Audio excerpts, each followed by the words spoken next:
तो हेलो दोस्तों, नमस्कार, प्रणाम। आप सभी के लिए खेसारी लाल यादव के बारे में एक बहुत बड़ी खबर लेके आए हैं। अभी वो अपने फेसबुक पेज पे अपने गीत नींबू खरबूजा भइल ब्लास्टर ने 300 मिलियन क्रॉस कर चुकी है। तो इसी के बीच ने अपने सेलिब्रेशन किए हैं। देखिए, ये गीत 300 मिलियन पार है, 2 मिलियन लाइक मिला है। कमेंट कम से कम देख लीजिए, 1,10,000 कमेंट भी इस गीत पर मिला है। तो कहीं ना कहीं खेसारी लाल यादव के लोग चाहने वाले बहुत हैं अभी। तो आप लोग से भी कहेंगे कि जाके खेसारी लाल यादव को अगर गीत आप लोग नहीं सुने होंगे तो नींबू खरबूजा भइल 2 जाके एक बार सुने। लगन में बजने वाला गीत है। जो लोग अपने पार्टी फंक्शन कर रहे हैं तो ये गीत ज़रूर बजा रहे हैं। बहुत अच्छी गीत है।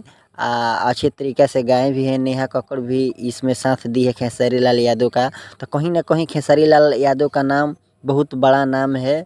तो कितना लोग कमेंट करते हैं खेसारी पर, तो ऐसा आप लोग मत कीजिए। अगर खेसारी लाल यादव के आप लोग फ़ैन हैं तो प्लीज़ एक बार ये गीत जाकर सुनिए। बहुत ब्लास्टर गीत है और अपने शादी विवाह में लोग बजा रहे हैं। आप भी बजाइए, इंजॉय कीजिए। इंजॉय के लिए खेसारी लाल यादव ने बहुत अच्छे गीत हम लोग के बीच परोसते हैं।